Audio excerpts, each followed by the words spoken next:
guys, it's Kin. Good morning, good afternoon, good evening, whatever time you were watching. Welcome or welcome back to my YouTube channel. So for today's vlog, today is October 8, 2023 and it's currently 12:30 a.m. And ayun, I have a lot of things to say. So to be honest, I'm not sure kung pang ilang vlog ko na to, but based sa chinek ko sa journal and planner ko kanina lang, this is my 63rd or 64th vlog. So basically, this is College Diaries episode 6 or College Diaries episode 7. I'm not really sure. Cause, ayun, I'll be honest again, as always, super duper laki ng adjustment sa life ko lately, as always, and as always, super duper busy ko academically, and also, sobrang dami kong alis with my friends. Kaya, ayun, yung vlogs ko sa YouTube channel ko is, naipon na siya, guys. Like, I think it's 5 vlogs sa YouTube, sa gallery ko. Meron akong 5 vlogs na drafts. And syempre, per 1 vlog, sobrang daming clips nun. So, punong-puno na po yung gallery ko ng vlogs. And, ayun nga kasi, sobrang busy ko talaga sa buhay ko. And, yun, I have a lot of alis with my different group of friends. And, kapag naman may free time, imbis na mag-edit ako ng vlog, mas pinipili ko na lang matulog. Or, ayun. Kaya, ayun, I'm not really sure kung pang ilang vlog ko na to. Basta sa pagkakaalam ko, this is College Diaries episode 6 or College Diaries episode 7. But to be sure, this is College Diaries episode 7. So, ayun guys, kung nakita ninyo sa first clip ng vlogs na to, kanina, I go out. I took myself out on a date. So, ayun, nanood lang ako ng Keeping Up with the Kardashians. I mean, The Kardashians season 4. Kasi nga, it's out na. So, I took myself out on a date dahil napakatagal ko nang di lumalabas mag-isa. And, ayun, by the way, this is my look. Nakaganito ako guys kasi I've been having a skin breakout. And ngayon ko lang to naranasan guys. Like, wait. Ayan o, 1, ayun ang dami dyan. 1, 2, 3, 4, 5. And now may bago ako dito. So yeah, I've been having a lot of breakouts. And sobrang dami kong ichichika sa inyo sa vlog na to guys. And for my outfit kanina, until now, hindi ako nagpalit for you guys. So, yeah, I'm wearing a sando na white. And this is my hair. And ayun guys, nagpa-ikli po ako. I mean, hindi mo sobrang ikli, pero may ikli. Yan. Kasi alam niyo naman sobrang haba niyan. And I'm wearing a jogging pants. So, ayan. And ayun. So, wait. Ililipat ko kayo ng pwesto. So, yeah. Hey guys. So, for this vlog, this is College Diaries episode 7. Let's just say. So, ayun. So, I'm currently vlogging right now because I'm talking with you guys. So, super duper busy ko. And kanina na lang ulit ako, sa vlog na to guys, sobrang dami kong chika and sobrang dami kong life update. Kasi sobrang tagal ko nang hindi nagla-life update sa YouTube channel ko.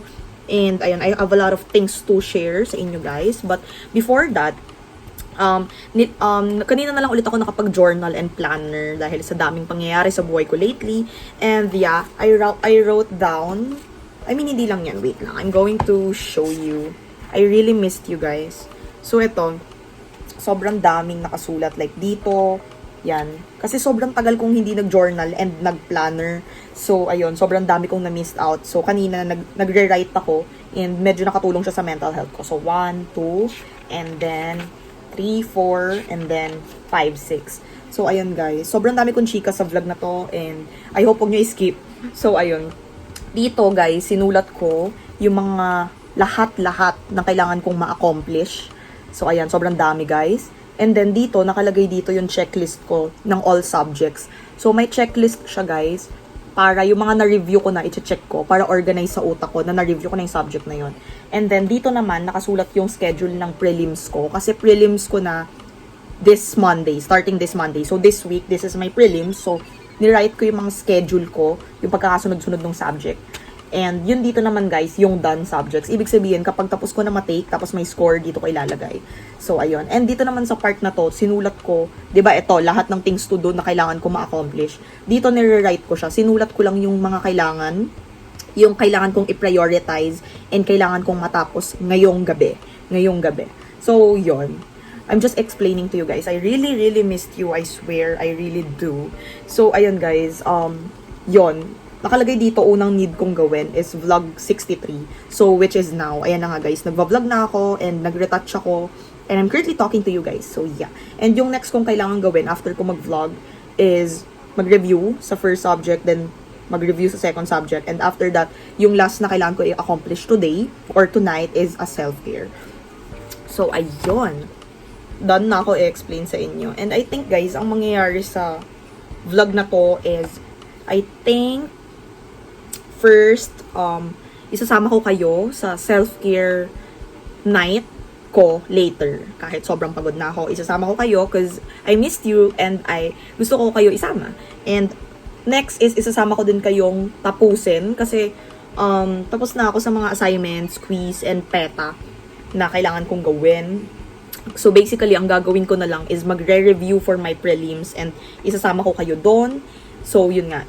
Una is yon self-care night, isusulat ko dyan. And second is sasama ko kayo mag-review. And dito sa vlog na to, sobrang dami kong chika and sobrang dami kong life update. And also tomorrow, I'm planning to go to church, to pray, to thank God for everything, and to ask for His guidance for this upcoming prelims. So basically, yun yung mga mangyayari sa vlog na to. It's basically like a getting my life together vlog again and again. And I realized, guys, kanina ko lang na-realize na sobrang ano na naman kasi ako lately. I feel lost na naman lately and I feel drained. I feel kind of depressed na naman lately. And I realized 1 year ago, ganito rin yung nararamdaman ko. And nag-vlog din ako ng getting my life together with you guys. So, insert ko dito yung vlog. That's my brother. Insert ko dito yung vlog and kung hindi nyo pa napapanood, make sure na panoorin nyo na. So, that is 1 year ago this month. And I realized bakit ganun kapag ka-October yung month bago ako mag-birthday. Doon ako nakakaranas ng breakouts, tapos doon ako drained, doon ako feeling depressed. So, ayun na nga, without further ado, bago ko kayo isama sa self-care night ko, and sa pagre-review, and sa pagsisimba tomorrow, and kung ano-ano pang gagawin ko sa vlog na to, I'm going to first make a life update, and sobrang haba ng part ng vlog na yun, and gusto kong dumaldal, kaya, yeah, I'm going to make a life update, so yes. So, ayun guys, this YouTube channel is my life. I started vlogging nung 2021 and it's now 2023. So I've been vlogging for 3 years na and this is my life. Like nakita nyo kung paano nagbago yung mukha ko, yung mindset ko, sinama ko kayo sa school, sa mga alis ko with my family, with my different friends, with my healing era, with my moving on era and everything. So basically this is my life. So ayun. And ayun, sobrang dami ko talagang chika guys. So yeah. So, I have a lot of realizations lately and I have a lot of life update to you guys. So, first, I think let's go with, meron akong life update and also meron akong realization and meron akong backstory na ikukwento sa inyo. And yeah, kung papanoorin nyo ng buo tong vlog na to, ang dami nyo malalaman sa akin. So, let's first start with my life update. So, yeah, wait lang. Wait, I will cut it. So, since this is a Getting My Life Together vlog, and this is also a College Diaries episode 6 or 7, yun na nga. Gusto kong mag-life update and mag-college life update sa inyo guys. Napakatagal na. Kaya lang yun nga, alam nyo naman, I'm having a very, very big adjustment part of my life. And I'm still in one of the biggest adjustment in my life, which is the transition of me being a college student. I swear guys, sobrang laki ng adjustment na kailangan yung gawin pala pag magka-college kayo. And I'm fully aware of that. Kaya hindi ako nakapag-life update. And also, sobrang busy ko talaga sa school. And third, kapag naman uuwi ako, syempre mas layo kasi ng school ko, diba? UST and Tiga Cavite kami. And uwian ako.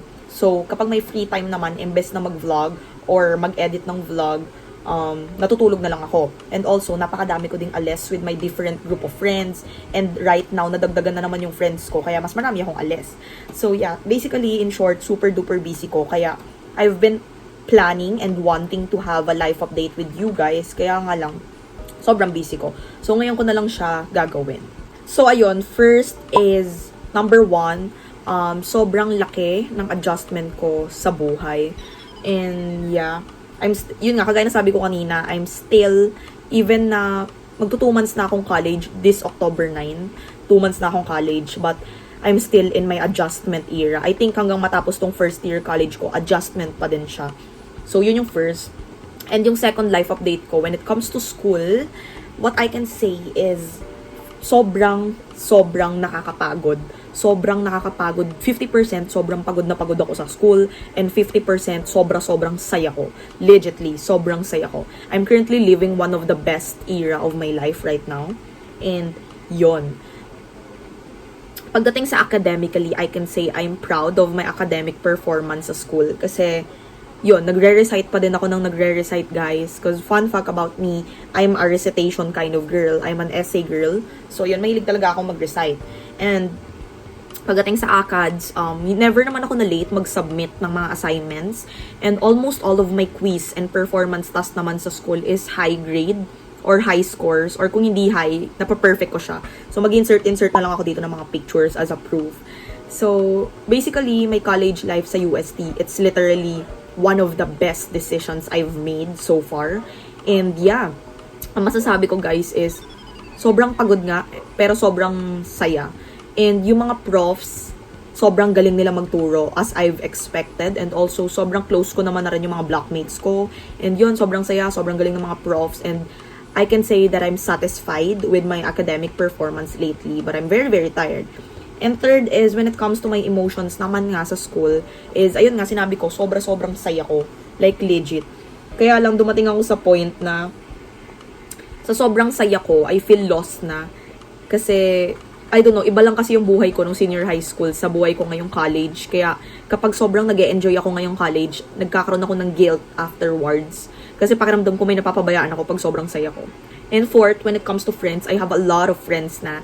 I have a friend na from other section. I have a lot of friends, which is si Gavi, si Jenna, and si Colleen, which is lagi nyo siya nakikita sa vlog ko. I also have my Thursday group of friends, which is blockmates din namin yan, pero it includes boys. So yeah, I have a lot of friends, and I think dadami pa ng dadami yan. So yeah, basically, sobrang okay ako. Pero yun nga, pagod na pagod ako. But I'm satisfied with school naman, and I'm really happy, but I'm very tired, and hindi naman may iwasan na yon, I'm very drained. So that's the life update part. So ayun, tapos na tayo sa life update part. Dapat lagyan ko ng name tong ganitong part ng vlog ko eh. Chika with Kin. What the freak? Feeling ko ang kikay. Pero ayun na nga, tapos na ako sa life update part. And yung second part is backstory muna. Sige, punta muna tayo sa backstory bago ko ibigay sa inyo yung one of my biggest realization today. So, second part is the backstory. Okay. So, yun nga, my YouTube channel is my life and I'm an open book. So, yeah. I want to share this to you guys kasi gusto ko na one day mapanood ko tong vlog na to. And yun nga, gusto ko rin siya i-share sa inyo. So, yun nga, kagaya na sinabi ko kanina, pag tinapos nyo tong part ng vlog na to, ang dami nyo malalaman about sa akin. So, let's start. So, yeah. For the backstory, medyo mahaba-haba to. So, so 2021, guys, I've changed my life. So, nag-start ako lahat-lahat sa 2021.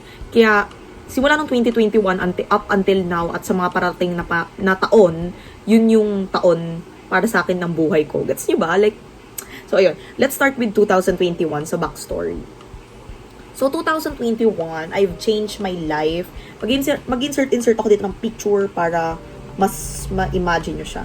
So, yeah. First, 2021, that is the year where I started taking of myself physically. So, dyan ako nag-aral, mag-makeup onte-onte, and yeah, sobrang excited ako i-share to sa inyo, guys. So, yun nga, 2021, dyan ako nag-start mag-aaral, mag-makeup onte-onte, and 2021, that was the year where unti-unti kong kinikilala yung sarili ko, little by little, and also, that was the year where I realized na I love fashion. I love makeup, I love fashion, I want to vlog. And yun nga, pinursu ko na tong pag-vlog. So, by 2021, I'm going to insert a picture here. Diyan ako nag-start sa fashion, sa makeup, and sa vlogging. And 2021, ang style ko that time is, paulit-ulit ko na to sinasabi sa YouTube channel ko kung lagi kayo nanonood. So, 2021, my style that time is Y2K. It's very colorful. And yun yung mga panahon na pinapartner ko lagi yung headband ko sa color ng damit ko. And yeah, it's very Y2K. So, yeah. And second naman, nung 2021, that was the year where mas lalo akong naging organized and I realized that I'm a perfectionist kind of person pala.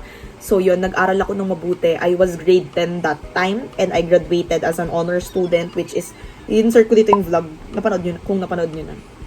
So yeah, 2021, that was the year where I started to take my academically more seriously, and I've been more organized, and I realized that I'm a perfectionist person. And third, 2021, that was the year where I started my life. If gets nyo, gets nyo. I don't need to explain it. Kumbaga parang dun yung start ng bilang ng buhay ko for me. Kasi nga dun ko binago yung whole life ko noong 2021. And it's real, guys, na it takes only 1 year to completely change your whole life. I swear. Pag nagsimula ka ng isang buong taon na binago mo yung buhay mo, tapos tinuloy-tuloy mo, yun na yung start ng maayos na buhay. So, ayun na nga. I've been so happy that year. And fourth, nung 2021, I have a lot of friends. So, yeah. Nag-start na ulit ako makipag-friends that time. And dyan, nung 2021, dyan nag-start yung taon kung saan nakakilala na ako and nalaman ko na kung sino yung real friends sa hindi. And, ayun. Kasi kung papanoorin niyo tong vlog na to, meron part dyan, sobrang haba. Nagkukwento din ako about fake friends. Kaya nung 2021, doon ako nag-start na malaman kung sino talaga yung real, sinong fake, and ayun, magbawas ng tao. So, yun. And yeah, I've been single since before. Okay, so that was my life nung 2021. So, ayun. And sa 2022, guys, naman, yan naman yung year kung saan naging more self-obsessed ako sa sarili ko in a healthy way. Literally, when it comes to physical, my favorite part talaga is 2022. So, yeah. That was the year where I'm very obsessed with myself. Like, I've been having a lot of photo shoots that year. And I've been buying more clothes. So, noong 2022 naman, yan naman yung year kung saan, yun nga, adik ako mag-photoshoot and bumili ng damit. And my style nung 2022, insert ko dito yung pictures, is more of black and gold and more of a supermodel type of style. So, yan. And nung 2022, I continued to give the best that I can sa school. I was grade 11 that time. Grade 11 to grade 12. So, ayun. And, ayun. Binibigay ko pa rin yung best ko, and I'm so happy that year, sobra. Literally, kung tatanungin nyo ako as of now, simula nung binago ko yung buhay ko, nung 2021 up until now na 2023, ang masasabi ko, ang best year sa buhay ko is 2022. Because that was the year where I turned 18. I've been so happy that time, and I have a lot of friends. Nung 2022, ayan, dadagdagan yung friends ko na naman. Kasi nga, di ba, nung 2021, doon ko nalaman sino yung mga real friends sa hindi. Tapos nung 2022, nadagdagan yung friends ko. Sobrang dami nila. So, yeah, that was it. And, yeah, 2022 is literally one of the best year. Currently, 2022 is the best year of my life. So, yun. That was 2022. So, ngayon naman, it's currently 2023 na, guys. And ang masasabi ko naman sa year na to, guys, is sobrang nag-enjoy talaga ako right now magkwento sa inyo. And, ayun, ang masasabi ko naman ngayon 2023 sa life ko is, ano ba tong bangs ko? Is, nung 2023, ang style ko naman is ganito. Mag-base tayo sa feed ko sa Instagram. It's more of a Cindy Kimberly type of style. So, it's more of Parisian and yellowish type of vibe. So, ayun. Nung 2023, to be honest, it's kind of a year kung saan parang go with the flow lang ako. Kung anong makeup ko, kung anong outfit ko na matripan ko lang that day. And, kumbaga itong 2023, parang wala akong inistikan na style, gets nyo ba? Kasi nga 2021, Y2K talaga. Tapos noong 2022, model type. Tapos noong 2023, it's a Parisian type of style kung saan, hindi ko alam saan ko siya napulot. Kumbaga parang yun lang yung kusang nabuo, gets nyo ba? So, ayun, I'll be honest, ngayon 2023, I feel like hindi ako masyado nakapag-focus sa sarili ko physically and sa style ko. Hindi ako masyado talaga nakapag-focus. Kumbaga parang naging go with the flow lang.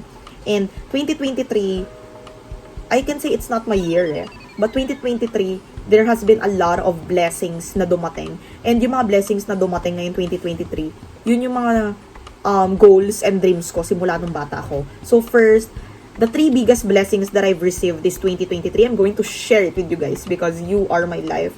So first is, I've graduated na as a grade 12 student.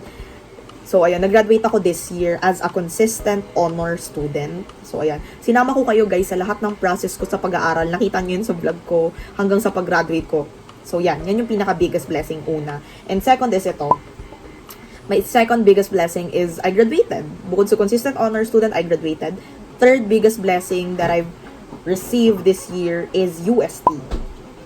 So, ayun. Yung consistent honor student, that is a big blessing because it takes a lot of effort. It takes a lot of, after all the breakdowns, after all the, alam mo yun, paghihirap, I graduated as a consistent honor student and yeah, nakagraduate na ako. And also yung UST naman, that was my dream since when I was grade 6. So that was, I can say, 6 years ago. It's my dream to study in UST and I'm currently living that life. So yeah. And ayun na nga. Next naman, 2023, I can say that 2023 is not my year nga, but it's a year of knowing myself. It's a year of knowing myself. It's a year of learning who I am, understanding myself, creating myself, building myself again and again and again. It's a year of healing, legitly. Hindi siya puro saya eh. Like, parang up and down talaga yung 2023 ko. And ayun, ang dami ko namang friends. As always, nadagdagan na naman yung friends ko ngayong 2023. And yeah, I'm kind of healed na talaga. So that is it. So that's the backstory. Okay. So tapos na tayo sa napakaingay ng kapatid ko. Nagigigil ako. Charis. So tapos na tayo sa, hindi maitim yung kilikili ko ah. So, ayan guys, tapos na tayo sa life update, tapos na rin tayo sa backstory, and now, let's go with my biggest realization. So, as I've said kanina, sobrang haba talaga ng chika ko guys, and I don't care kung papanoorin nyo pa to. Basta, ako kasi, isi-share ko kung ano gusto kong i-share. I don't care about the views, but if you view it, I love you so much. So, ayun na nga, for my realization, I'm doing this kasi para panoorin in the future. And also, kung talagang mahal nyo ako, tatapusin nyo to. And kung may paki kayo. Charis. Pero ayun na nga. Pagdating sa realization, I've realized a lot of things today. Today is October 8, 2023. And I've realized a lot of things today. So, for the last part, which is my realization, since 2021, kasi nga diba sinabi ko, 2021, binago ko yung buhay ko. And since 2021, there's always a battle in me. So, my soft heart and my intelligent brain doesn't get along together. There is always a battle between the two of them. And I have two sides of me. Oh my God, this is not a crazy thing ah. I mean, basta lahat naman tayo may iba't ibang side, diba? So, first is Arkin. Mag-insert ako dito ng picture para mas ma-imagine nyo. So, si Arkin, I think she's my heart. And Kin, she is my brain. Okay, so I've realized a lot of things today. And, ayun, early 2023, I met Kin, which is the Kin side of me. Kasi, since naman 2021, I know na there's a two sides of me nga. Which is lahat naman tayo may iba't ibang side, diba? So, ayun. Nung 2021 pa lang, I know that there's a two sides of me. Two completely different sides of me. Na this 2023, na-meet ko silang dalawa. Kumaga noon ko pa alam na may ganun, pero ngayon ko siya nakilala and na-experience. And kanina ko lang yun na-realize nung gulong-gulo na ako. So, early 2023, I met Kin. I'm going to insert a lot of pictures here for you to understand and visualize. So, 2023, I met Kin. So, yun nga, as I've said, she's the self-care me. She's very well-disciplined. And she's the introvert side of me. And also, she's Kin. She loves journals. She loves workouts. She loves to go out on a date by herself. So, that's Kin. She's my brain. So, alam niya kung anong tama para sa akin. And, yun nga. Alam niya kung anong tama sa akin, pero hindi siya sobrang fun, pero alam niya kung anong tama sa akin. And bago matapos tong 2023, I met the Arkin side of me. Kung papanoorin niyo yung vlogs ko, makikita niyo. So yeah, Arkin, for me, she is the badder side of me. Like, she's the bad bitch me. So yeah, Arkin, she's a bad bitch, and also, she doesn't give a fuck about other people, literally, about everything nga eh. She doesn't give a fuck. And also, she's a party girl. She's very outgoing. She's the extrovert part of me. As in, sobrang extrovert niya. This is not psycho, guys. I'm explaining to you my realization. And as I've said, all of us has a lot of different sides. And yeah. So, ayun na nga. She's very ganon. So, yun na nga. By early 2023, I met Kin. And by the end, before 2023 ends, I met Arkin. And what I can say sa na-realize ko kanina, kasi lately, I feel so lost, and basta I feel so lost, and as all, yun nga sabi ko, I'm drained, and I'm a little bit depressed. Di naman depressed na depressed, a little bit depressed lang, and sobrang stress na ako. And yun, na-realize ko to kanina, and ayun, what I can say is I'm very grateful and I'm very satisfied and happy that finally, ngayong 2023, this is not my year, but ito yung taon kung saan yung pieces by pieces ko is nabuo ko na siya ngayong taon, and mas nakilala ko na talaga yung sarili ko, and I've already met who I am. Gets you ba? Like, nakilala ko na kung sino si Kin, nakilala ko na kung sino si Arkin, kasi na-experience ko na yung dalawang different sides ko. And yeah, also this year nga, ito yung taon kung saan dumating and na-accomplish ko na yung mga goals and dreams ko na napakatagal ko nang gusto. And unexpectedly, dumating siya. So, this is not my year, but sobrang grateful and blessed and satisfied ako sa taon na to. Kahit na it's a full of healing and napakagulo niyang taon. Like, up and down talaga siya na taon sa akin. Pero yun nga, sobrang daming nangyari and sobrang dami kong natutunan at sobrang dami kong na-realize ngayong taon. And ayun, before I end this life update part of the vlog, which is napakahaba, ang masasabi ko lang is, yun nga, this is not my year, but yeah, I'm very satisfied, grateful, beyond grateful, and I'm very happy that I've already know kung sino na ako this year. Kumbaga, I've already had that sense of identity. And what I can say is, I wouldn't let go any of that. Like, si Kin and si Arkin, that's what builds me. That's what builds who I am. So, I wouldn't let go any of that. And one fact about me, one of my favorite part about myself is every time I see something wrong on me, I already know what I should do. And I already have a concrete plan and a concrete plan on what I should do to make myself better and to fix it. So, ayun, I wouldn't let go any of that. Si Arkin na bad bitch at si Kin na soft girl, I wouldn't let go any of that. But I just realized that what I should do right now is, actually, I started today. Ngayon ako nag-start. What I should do right now is, first, I need to do a soul searching again. This is not a healing. This is a soul searching. So, first, I need to soul search muna. And second, I need to find out and identify how I can, kasi nga 'di ba early 2023 na meet ko si Kin, and by the end of 2023 na meet ko si Arkin. So second, what I should do is I need to understand and identify what I should do para si Arkin and si Kin lumabas sa akin, maipakita ko siya sa inyong lahat ng balanse. Gets nyo ba? So yeah, I need to understand paano ko sila mababalance dalawa. And third, I need to slow down in life. I really need to slow down. And I think sa kalahati ng October, sobrang kailangan ko na talagang maipost lahat ng vlog na draft to the point na wala na munang matitira sa cellphone ko, because I really need to take a rest. Really. I need to slow down in my life muna. And ayun, I think tatapusin ko na lang tong 2023 ng sobrang slow down. And yun nga, birthday ko na next month. So yeah, slow down ko na lang muna tong buhay ko. And ano nga yung mga sinabi ko kanina. Yeah, basta ayun. Una is soul search. Second is I need to identify. And third, I need to slow down in my life.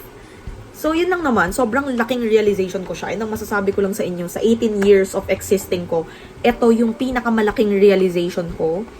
And, ayun, sinishare ko siya sa inyo guys. Ngayon siya nangyari. Today is October 7. Actually, kanina ko to na-realize eh. Pero yun, sige sabihin na natin October 7 ko siya na-realize. So, yun, gusto ko lang siya i-share sa inyo guys. Cause, yeah, kung nandito na rin kayo sa point ng buhay nyo na ito as an adulting type of person, maiintindihan ninyo ako. If you understand, you understand. So, yun lang naman. Sobrang laking sharing niya lang. So, yun lang naman yung gusto kong i-share sa inyo. So, ayun. So, ayun na nga. Tapos na akong mag-share sa inyo. Like, mag-life update and mag-backstory and mag-share ng realization ko. Like, biggest realization ko in my life. And now, I'm going to take you guys with me. I don't know kung tatapusin nyo pa tong vlog na to. I hope you do. But, if you don't, okay lang. Papanoorin ko pa rin siya. So, ayun. Now, I'm about to review. Kasi nga, prelims ko na this week. I'm about to review for macro tourism and theology. And after ko mag-review, I'm going to have a self-care night. Actually, self-care madaling araw. Basta yun, I'm going to take you guys with me and I really hope tinapos niyo yung part ng vlog ko na yun. Pero I think lalagyan ko na lang dito ng disclaimer na kung wala kayong pakialam, skip nyo na lang. So, ayun, I'm going to take you guys with me and tomorrow nga, I'm planning to go to church. So, ayun, isasama ko kayo lahat. So, this is a Getting My Life Together vlog and I really missed you guys. So, yeah, I'm going to review na because it's 1 a.m. I think. So, yeah, I love you guys.